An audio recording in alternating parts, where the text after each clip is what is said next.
एतिकाफ़ वारे शख़्स जेकॾहिं एतिकाफ़ टोड़े छॾियो त हाणे उहो छा करे?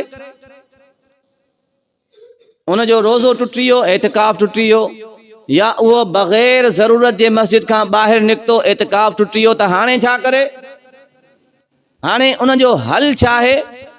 उनजो हल इहो आहे त हाणे रमज़ानुल मुबारक खां बाद में या अॻिले रमज़ान जे कंहिं पहिरें अशरे में इहो हिकिड़े ॾींहुं ऐं हिकिड़ी राति जे एतिकाफ़ जी क़ज़ा कंदो। एतिकाफ़ इन जो टुटी वियो, हाणे जेका बक़ाया मसलन 2 ॾींहं एतिकाफ़ कयई, 2 ॾींहंनि खां बाद इन जो एतिकाफ़ टुटी वियो त हाणे सुन्नत एतिकाफ़ ख़त्म थी वियो। हाणे बक़ाया ॾींहं जेकॾहिं मस्जिद में रहंदो त नफ़ली एतिकाफ़ आहे, न रहंदो त उनजी मर्ज़ी आहे, पर आइंदा सिर्फ़ु हिकिड़े ॾींहं जे एतिकाफ़ जी क़ज़ा कंदो।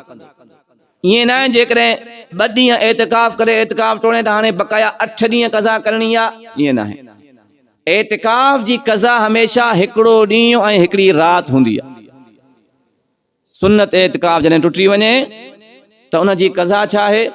हिकिड़ो ॾींहुं ऐं हिकिड़ी राति रोज़े जी हालत में, चाहे तव्हां रमज़ान में एतिकाफ़ कयो या रमज़ान खां बाद। रमज़ान खां बाद में कंदव त रोज़े जी हालत में तव्हांखे हिकिड़ी शाम जो सिज लहण खां पहिरियां मस्जिद में दाख़िल थियणो आहे ऐं ॿी शाम जो सिज लहण खां बाद में मस्जिद खां निकिरणो आहे। यानी कंप्लीट हिकिड़ी राति ऐं हिकिड़ो ॾींहुं मस्जिद में गुज़ारणो आहे। ॾींहं जो समूरो ॾींहुं रोज़ो हुजे। इहा एतिकाफ़ जी क़ज़ा आहे।